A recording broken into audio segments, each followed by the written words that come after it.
Okay, this is day one training of this new program, which requires me to hit a top set of 3 to 5 reps on the squat. This was a pretty tough set. I throughout last training block, I was really struggling with kind of balance in the low bar squat.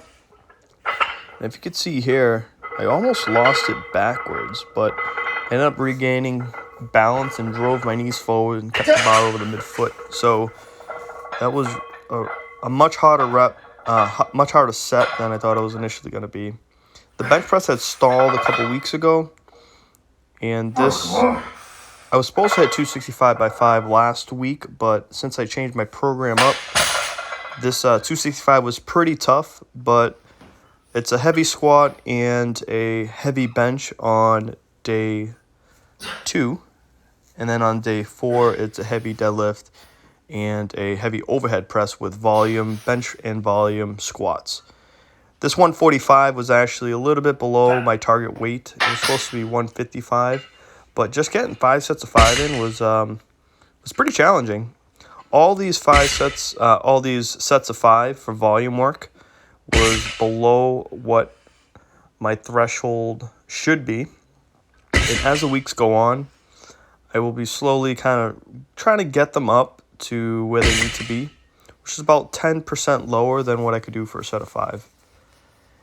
With these deadlifts, really just focused on pulling the slack out, bracing correctly, setting the hips at the right height, and using the quads to drive it off the floor. You can see that I kind of used the wraps.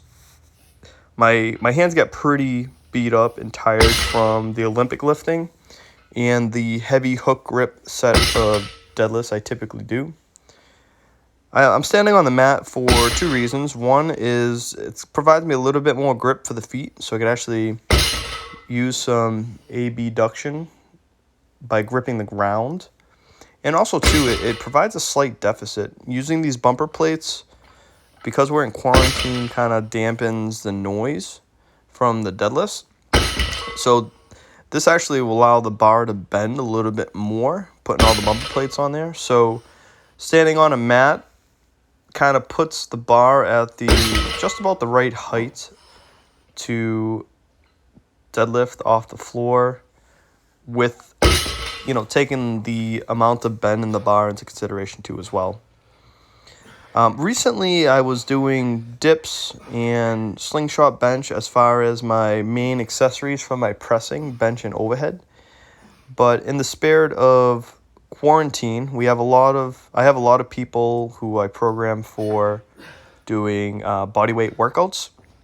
And because I do chins on a regular basis, I decided to just kind of incorporate a little conditioning circuit here. And these split squats holds are no joke. 30 seconds is fairly easy, and 60 is beyond what I can do. So what I typically do on these is start with just kind of one leg forward for 45 seconds, and then I'll do a different exercise, and then I'll go ahead and hold that other leg. But overall, it took me about an hour to get through everything until the conditioning. I went ahead and did the conditioning, and it took me about 45 minutes, which, I rested as needed, but I was pretty beat from these. The program has definitely changed and evolved as kind of the situation kind of developed, not having access to my normal training facility. There's actually 2 training in the garage. There's a slant in the floor, which, is about a half an inch slant every about 4 feet or so. And it's a garage. So the reason the slant's there is for drainage. And for some reason, it kind of gets stuck in my head that I'm going to have a little balance issue.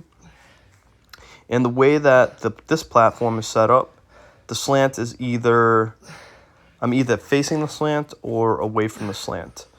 So this could also be contributing to my squat balance, but I've also experienced that squat balance issue at the regular gym where the floor is fairly flat.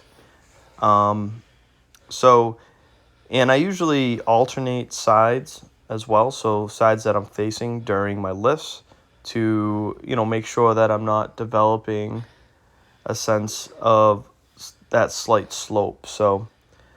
But this training day was fairly fast, and I'm looking forward to my next strength day. And that's all I got for you.